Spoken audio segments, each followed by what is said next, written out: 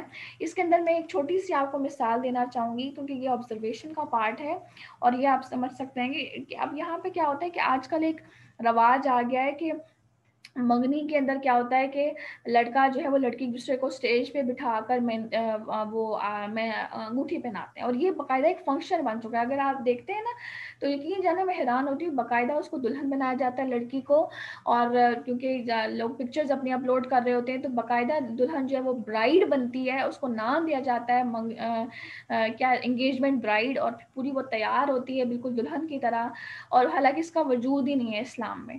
اور باقاعدہ انگوٹھی پہنائی جاتی ہے, کیک کٹنگ سیریمنی ہوتی ہے, فل آن جو ہے وہ ہوتا ہے. یہ زیادہ جو ہے وہ چونچلے ہائر آپ کہہ رہے ہیں اپر کلاس سے ہیں, پھر آہستہ آہستہ مڈل کلاس کے اندر بھی یہ چیزیں آ گئی ہیں اور لوور کلاس میں ان کو کاپی کرنا شروع ہو جاتی ہے. اب یہاں پر کیا ہوتا ہے کہ وہ کیا چیز ہے جو انسان کو انوالو کر رہی ہے. پتہ سب ہے کہ یہ چیز غلط ہے, یہ چیز حرام ہے. پھر چھونا, دونوں لڑکا لڑکی ایک دوسرے کو چھو کر انگوٹھی پہنانا, یہ چیز تو زنا میں آ جاتی ہے. لیکن وہ کیا چیز ہے جو انسان کو سے یہ گناہ کروا رہی ہے, وہ ہے لوگوں کی رضا. ہے اگر ہم نے کچھ منع کر دیا تو انکار نہ سامنے والوں کی طرف سے ہو جائے, لڑکی والے انکار کر دیں گے اب کیا ہوگا. اسی طرح بہت سارے غلط کام ہم لوگوں کی رضا کی وجہ سے کر جاتے ہیں. ان کو ہائی لائٹ کرنا بہت زیادہ امپورٹنٹ ہے, ٹھیک ہے. تو لہٰذا ان پر آپ نے سوچنا ہے, ان پر تھوڑا سا آبزرویشن کرنی ہے, آبزرو کرتے رہیں اور ان کو آپ ہر حال میں پیپر کے اوپر لائیں. یہ میں نے آپ کو ایک چھوٹی سی بات کہی ہے جو آج کل بہت زیادہ کامن ہے, اور پھر آپ جو ہے وہ اس کو ہم کر بیٹھتے ہیں. تو لہٰذا لوگوں کی رضا. اسی طرح پھر انسان کی جاب ایک بہت بڑا معبود بن جاتی ہے. وہ کیسے؟ میں نے آپ کو ایک شروع میں مثال دی, جاب کی ٹائمنگز اتنی ٹف ہیں کہ آپ کو نماز کے لیے بریک نہیں, وہ خود تو جاب آفر نہیں کری نماز کی بریک, اور آپ کو بھی نماز پڑھنے کی زحمت محسوس نہیں ہو رہی کہ اب اگر چھوڑوں گا تو باس آپ کو نکال دے گا یا یہ ہوگا. اور پھر اسی طرح میں نے آپ کو ایک اور بتایا کہ سودی جاب, اگر اس کے اندر سود کی انوالومنٹ ہے لیکن ہائیلی پیڈ جاب ہے, تو پھر وہ جاب ایک معبود بن چکا ہے کہ جس کے آگے اللہ تعالیٰ کے حکم کی کوئی وقت باقی نہیں رہتی. پھر اسی طرح فیشن ٹرینڈز جو ہیں وہ انسان کے لیے معبود بن جاتے ہیں کہ اب یہ فیشن ان ہے, اس فیشن کو ہر حال میں فالو کرنا پڑے گا, چاہے شریعت نے اس کو ایکسیپٹ کیا ہے یا نگیٹ کیا ہے, مجھے اس کی کوئی پرواہ نہیں ہے. کون کون سے فیشن نہیں ہیں جو ہماری یوتھ اس کو فالو نہیں کر رہی. ہم عورتیں دیکھ لیں کہ سلٹس والی بازو اور سلٹس والے ٹراؤزرز اور پھر سی تھرو ٹراؤزرز, اور پھر آج کل ان کے اندر نیٹ آ جانا, اور پھر طرح طرح کی چیزوں کا فیشن میں نہ ہونا. کیوں؟ یہ ٹرینڈ کے اندر ہے. اب وہ ٹرینڈ بنایا کس نے؟ وہ ٹرینڈ ایک معبود بن گیا. اب اس کے آگے شریعت کیا کہہ رہی ہے اس کی مجھے کوئی پرواہ نہیں ہے, بس ٹرینڈ کو مجھے فالو کرنا ہے, اس معبود کو مجھے فالو کرنا ہے. اور اسی طرح یہ رسم و رواج, ان کو میں نے ابھی آپ کو منگنی کی مثال دی, اسی طرح مہندی کی مثال, اسی طرح برتھ ڈیز کی مثال, اور نہ جانے کتنی ساری رسمیں ہیں کہ جن کو پورا کرنا ہم نے ایک ریچول کی طرح, ریچول کی آپ کہہ لیں کہ تشبیہ دے دی ہے. جس طرح ریچول کو فالو کرنا امپورٹنٹ ہے, بالکل اسی طرح ان کو فالو کرنا امپورٹنٹ ہے, اور گویا کہ یہ معبود بن چکے ہیں. تو ہم بہت خوش نہ ہو جائیں کہ یار شکر ہے شرک سے ریلیٹڈ آیتیں چل رہی ہیں, اچھا شرک تو شکر ہے ہم نہیں کرتے تو چلو یہ آیتیں گزر جائیں گی. نہیں, ہم بہت سارے معبود بنا کر بیٹھے ہوئے ہیں. وہاں پر تو انہوں نے ایک بت کارو کر کے اس کو اپنے سامنے رکھ لیا تھا, ہم نے بہت ساری معبود بنا رکھے ہیں. ان معبودوں کو کیسے توڑا جائے یہ ہمیں سوچنا پڑے گا, اور یہ بہت کرٹیکل ہے, بہت زیادہ کرٹیکل ہے. اور سب سے زیادہ جو بڑا بت ہے وہ لوگوں کی رضا اور لوگوں کا خوف ہے. اس کے اوپر لازمی آپ نے سوچنا ہے, اور انشاءاللہ تعالیٰ میں امید کرتی ہوں کہ انشاءاللہ بہت بہتر پوائنٹس لائیں گے جب آپ کو میں اسائنمنٹ دوں گی. جلدی سے وائنڈ اپ کر لیتے ہیں اس کو. اچھا ٹھیک ہے, 2-3 منٹ اور لگیں گے. اب کیا ہوا, اب جب حضرت ابراہیم علیہ السلام نے جماؤ اختیار کیا اور پھر اللہ تعالیٰ کے لیے سٹینڈ لیا, تو اللہ تعالیٰ نے ان کو کیا ریوارڈ دیا, کیا جزا دی, بدلہ کیا دیا. ہم نے ان کو اسحاق دیا اور یعقوب علیہ السلام دی. اسحاق علیہ السلام یعنی اتنے بڑھاپے میں جا کر جب وہ بالکل نا امید ہو چکے تھے, اولاد کی ان کو کوئی امید نہیں رہی تھی, اللہ تعالیٰ نے ان کو اسحاق علیہ السلام کی خوشخبری دی. پھر اس کے بعد ان کے بیٹے یعقوب علیہ السلام کی خوشخبری دی, اور ہر ایک کو ہم نے ہدایت کی, یعنی اولاد نے پھر ہدایت, اولاد اور اولاد کی اولاد, ان سب کو اللہ تعالیٰ نے ہدایت پر جما دیا. ایک انسان کی ایفرٹ سے اس کی نسلیں بن گئیں. تو آپ یہ دیکھیں کہ اگر ہم ایک گھر کا ایک فرد اس وقت بیٹھا ہوا ہے, تو ہم صرف ایک فرد نہیں بیٹھے ہوئے، ہم اس فرد کی حیثیت سے اپنے گھر کو بدلیں گے اور گھروں سے نسلوں کی نسلیں بنیں گی۔ تو یہ کبھی بھی کوششیں ضائع نہیں جاتی، یہ وقتوں کی قربانیاں ضائع نہیں جاتی، یہ نیندوں کی قربانیاں ضائع نہیں جاتی، اللہ تعالیٰ ان کا ہر حال میں ریٹرن دیتا ہے اور انسان لیجنڈ بنتا ہے، انسان زندہ رہتا ہے اپنی موت کے بعد بھی۔ تو ہم نے اور آج بھی حضرت ابراہیم علیہ السلام ہمارے دلوں میں زندہ ہیں، ہر نماز میں زندہ ہیں، ہر زبان میں زندہ ہیں۔ تو کیا ہے؟ قربانی تھی۔ ہم نے ان کو اسحاق دیے، اسحاق علیہ السلام اور یعقوب علیہ السلام، اور ہر ایک کو ہم نے ہدایت کی۔ اور پہلے زمانے میں ہم نے نوح علیہ السلام کو ہدایت کی، اور ان کی اولاد میں سے داؤد علیہ السلام کو اور سلیمان علیہ السلام کو اور ایوب علیہ السلام کو اور یوسف علیہ السلام کو اور موسیٰ علیہ السلام کو اور ہارون علیہ السلام کو، اور اسی طرح ہم نے نیک کام کرنے والوں کو جزا دیا کرتے ہیں، اور نیز زکریا علیہ السلام کو، یحییٰ علیہ السلام کو اور عیسیٰ علیہ السلام کو اور الیاس علیہ السلام کو، سب نیک لوگوں میں سے تھے، اور نیز اسماعیل علیہ السلام کو اور یسع علیہ السلام کو اور یونس علیہ السلام کو اور لوط علیہ السلام کو، اور ہر ایک کو تمام جہانوں پر فضیلت دی۔ تو لہٰذا جب انسان جم جاتا ہے توحید پر اور تمام بتوں کا انکار کرتا ہے تو اللہ تعالیٰ کیا انعامات دیتے ہیں؟ نمبر 1، اللہ تعالیٰ اس کے درجات کو بلند کرتے ہیں۔ اللہ تعالیٰ نہ صرف اس کو راہ راست پر دکھاتے ہیں، نہ صرف اس کو راستہ دکھاتے ہیں، بلکہ اس کی نسلوں کی نسلیں سنور جاتی ہیں، وہ جو شعائیں ہیں وہ نسلوں تک جاتی ہیں۔ اور پھر کیا ہوتا ہے کہ اللہ تعالیٰ اس کو لوگوں کا امام بناتے ہیں۔ ابھی میں نے جتنے بھی بت آپ کو گنوائے ہیں، لوگوں کا بت، سب سے بڑا نفس، لوگوں کا ڈر، لوگوں کی رضا، یہ جابس، یہ فیشن ٹرینڈز، یہ رسم و رواج، ان بتوں سے جب انکار ہوگا تو پھر انسان کو لوگوں کا لیڈر بنایا جائے گا، لوگوں کا امام چنا جائے گا، اور پھر اس کو سب لوگوں پر فضیلت دی جائے گی۔ جس طرح یہاں پر ان کو سب لوگوں پر فضیلت دی گئی، ابراہیم علیہ السلام کو، تو ہر انسان جو ان بتوں کا انکار کرے گا اس کو سب لوگوں پر فضیلت دی جائے گی، اس کو لوگوں کے لیے امام بنایا جائے گا، اور پھر اس سے دین کی خدمت کے لیے چن لیا جائے گا۔ جس طرح ابراہیم علیہ السلام کو چنا گیا، بالکل اسی طرح انہیں بھی، اس انسان کو بھی دین کی خدمت کے لیے چنا جائے گا۔ اور پھر نیز ان کے کچھ باپ داداؤں کو اور کچھ اولاد کو اور کچھ بھائیوں کو، یعنی بھائی کون تھے؟ موسیٰ علیہ السلام اور ہارون علیہ السلام، اور ہم نے ان کو مقبول بنایا، اپنے بہت قریب بنایا، ہم نے ان سے محبت کی اور ہم نے ان کو راہ راست کی ہدایت کی۔ اللہ کی ہدایت ہی ہے جس کے ذریعے اپنے بندوں میں سے جس کو چاہے اس کی ہدایت کرتا ہے۔ اور اللہ کی ہدایت کیا ہے؟ کسی انسان کو حق کی پہچان ہو جانا اور دین کے کام کے لیے اس کا چنا جانا، یہ اللہ کی ہدایت ہے۔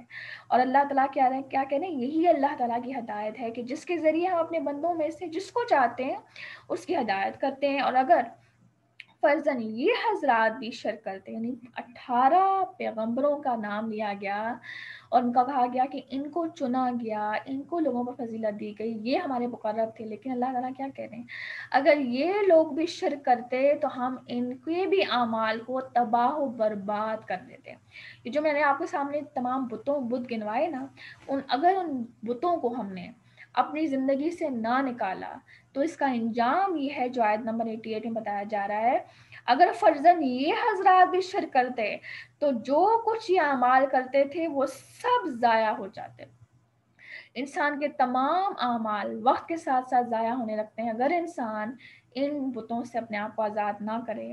اور یہ لوگ ایسے تھے کہ ہم نے ان کو کتاب اور حکمت اور نبوت عطا کی تھی، سو اگر یہ لوگ نبوت کا انکار کریں تو ہم نے اس کے لیے ایسے بہت سے لوگ مقرر کر دیے ہیں جو ان کے منکر نہیں ہیں، اور یہی لوگ ایسے تھے جن کو اللہ تعالیٰ نے ہدایت کی تھی۔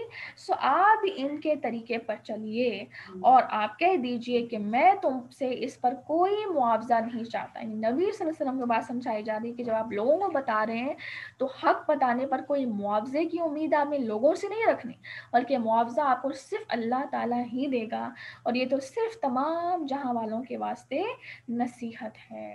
سبحانک اللہم و بحمدک، اشہد ان لا الہ الا انت، استغفرک و اتوب الیک۔ اللہ تعالیٰ سے دعا ہے کہ اللہ تعالیٰ ہمیں حق کی پہچان دے، حق پر بہترین عمل کرنے والا بنائے، ہمیں دل کی آنکھ سے حق کو سننے والا بنائے، اور پھر حق پر بہترین عمل کرنے والا بنائے، دین کی خدمت کے لیے ہمیں چنے، اور ان تمام بتوں سے ہمیں نجات دے، ان سے بیزاری دے۔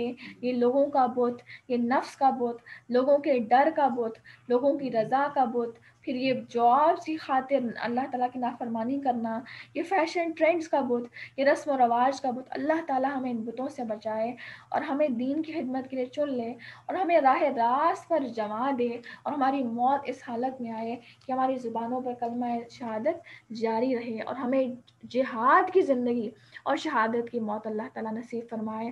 آپ سب کا بہت شکریہ جوائن کرنے کے لیے، وقت یہ قربانی دینے کے لیے۔ میں سمجھ سکتی ہوں کہ یہ وقت بہت زیادہ نیند کے غلبے کا وقت ہوتا ہے، لیکن یہی ہمارا جہاد ہے۔